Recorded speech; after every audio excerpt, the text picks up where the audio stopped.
सन 1960 का दौर था। दुनिया में बीटल्स के गाने गूंज रहे थे। अमेरिका और रूस के बीच कोल्ड वॉर चल रही थी और उस वक्त अमेरिका ने पाकिस्तान को अपनी गोद में बिठा रखा था।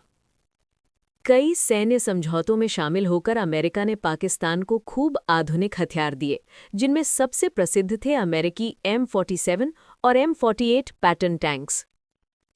ये कोई आम टैंक नहीं थे, ये थे चलते फिरते किले। M47 और M48 पैटर्न टैंक्स 45 टन के विशालकाय दैत्य, जिनको उस जमाने में इंडिस्ट्रक्टिबल माना जाता था, जिनके तोप के गोले 2 किलोमीटर दूर से भी स्टील को भेद दे। पाकिस्तानी सेना को पूरा घमंड था कि इनके रहते हमें कोई हरा नहीं सकता। इसी घमंड में पाकिस्तान के जनरल अयूब खान और विदेश मंत्री जुल्फिकार अली भुट्टो ने एक योजना बनाई, कश्मीर को अंदर से आज़ाद कराने की। चाल चली गई अगस्त 1965 में और नाम रखा गया ऑपरेशन जिब्राल्टर। ये नाम लिया गया स्पेन के जिब्राल्टर रॉक से, जहां से कभी मुस्लिम सेनाओं ने यूरोप में प्रवेश किया था। भुट्टो को लगा अब वही कहानी कश्मीर में दोहराई जाएगी। पाकिस्तान ने हजारों सैनिकों को कश्मीरी मुजाहिदीन के वेश में भारत के जम्मू कश्मीर क्षेत्र में घुसा दिया। मकसद था कश्मीरियों को भारत के खिलाफ भड़काना और विद्रोह खड़ा करना। पर हुआ उल्टा। कश्मीरी जनता समझ गई कि ये विद्रोही नहीं बल्कि पाकिस्तानी घुसपैठिए हैं। उन्होंने तुरंत भारतीय सेना को सूचना दी और भारतीय सेना तुरंत हरकत में आई और पाकिस्तान की पूरी गुप्त योजना फेल हो गई। अब पाकिस्तान बौखला गया। उसे लगा अगर छिपकर नहीं जीत सकते तो अब खुलकर हमला करना होगा। अब बारी थी दूसरी चाल चलने की। 1 सितंबर 1965 तड़के सुबह पाकिस्तान ने शुरू किया ऑपरेशन ग्रैंड स्लैम। लक्ष्य था जम्मू के अखनूर क्षेत्र पर कब्जा करना। योजना के मुताबिक अगर अखनूर का पुल, जो कि चिनाब नदी पर बना है, अगर वो कब्जे में आ जाता तो भारतीय सेना का आपूर्ति मार्ग कट जाता, सेना कश्मीर में फंस जाती और कश्मीर बाकी देश से अलग थलग पड़ जाता। पाकिस्तान ने यहां अपने सबसे बेहतरीन टैंक पैटर्न, चैफी, शर्मन झोंक दिए। शुरुआत में उन्हें कुछ बढ़त भी मिली, पर फिर पाकिस्तान ने इतिहास की सबसे मूर्खतापूर्ण गलती की। युद्ध के बीच कमांडर बदल दिया।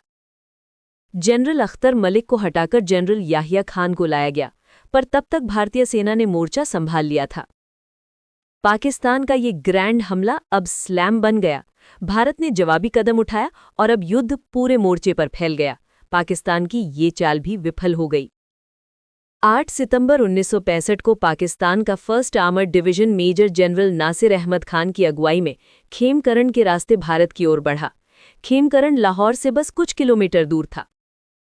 पाकिस्तान की नज़र थी अमृतसर पर। उनका प्लान था खेमकरण पर कब्जा करो, रास्ता खोलो और फिर अमृतसर तक पहुंच जाओ। करीब 300 पैटर्न टैंक, साथ में चैफी और शर्मन टैंकों का काफिला। इतना बड़ा टैंक हमला एशिया में द्वितीय विश्व युद्ध के बाद कभी नहीं हुआ था। दूसरी तरफ खड़ी थी भारतीय 4th mountain division. Commander major Gurbaksh Singh, जिनकी मूछें भी उतनी ही प्रसिद्ध थी जितनी उनकी बहादुरी। अब सोचिए, एक माउंटेन डिवीजन यानी पहाड़ी युद्ध के लिए बनी यूनिट मैदानों में टैंकों से भिड़ने जा रही थी। सैनिक भी कम थे और हथियार भी, लेकिन असली लड़ाई सिर्फ हथियारों की नहीं होती, दिमाग और दिल की भी होती है। यहाँ एंट्री होती है एक जीनियस की, ब्रिगेडियर टी.के. थ्योगराज, एक ऐसा अधिकारी जिसकी मुस्कान में भी रणनीति छिपी होती थी। उनकी भौगोलिक समझ कमाल की थी। उन्होंने नक्शे पर नजर डाली और बोले, सीधी लड़ाई क्यों करें, इन टैंकों को खुद ही फंसने दो। अगर पाकिस्तान शेर है तो याद रखना, हम वो शिकारी हैं जो अंधेरे में भी निशाना लगाते हैं। उन्होंने आदेश दिया कि भारतीय सैनिक खेमकरण छोड़ दे, ऐसे दिखाएं जैसे पीछे हट रहे हों। पाकिस्तानी फौज ने इसे अपनी जीत समझ लिया और जोश में पूरे टैंक लेकर अंदर की ओर चली आई। लेकिन आगे था असल उत्तर। पंजाब के एक निचले इलाके का गांव जो बरसात में दलदल बन जाता था। भारतीय सैनिकों ने खेतों में पानी भर दिया, चारों ओर माइन बिछा दी और गन्ने के खेतों में अपने एंटी टैंक गन छिपा दी। मंच तैयार था, दुश्मन बस एंट्री लेने वाला था। सुबह का समय था, 10 सितंबर 1965। पाकिस्तान के 100 पैटर्न टैंक एक साथ आगे बढ़े। उनकी आवाज से जमीन कांप रही थी। भारतीय सैनिक खेतों में छिपे थे, शांत, तैयार और स्थिर। और फिर धड़ाम, पहला पैटर्न माइन पर चढ़ा, उड़ गया। फिर दूसरा, तीसरा, और कुछ ही मिनटों में मैदान धुएं और गोलियों से भर गया। पाकिस्तानी टैंक उस दलदल में धंसने लगे जो भारतीय सैनिकों द्वारा बनाई गई थी।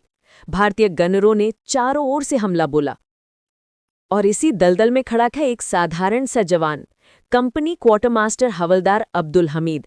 उनकी पोस्ट आर्मी को सामान सप्लाई करने की थी, पर जंग छिड़ते ही उन्होंने सब छोड़कर रॉकेट लॉन्चर वाली जीप संभाल ली।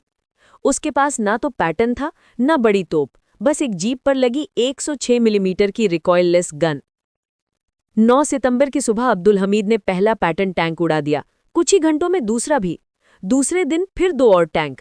कुल मिलाकर उन्होंने अकेले 7 पैटर्न टैंक नष्ट किए। हर बार गोलियां और गोले उनके चारों ओर बरसते, पर वो कहते, देश के लिए एक और, बस एक और। 10 सितंबर को जब वो एक और टैंक पर निशाना लगा रहे थे तो दुश्मन का गोला उनकी जीप पर गिरा। अब्दुल हमीद वहीं शहीद हो गए, पर उन्होंने जो किया उसने इतिहास बदल दिया। उन्हें मरणोपरांत मिला भारत का सर्वोच्च युद्ध सम्मान, परमवीर चक्र।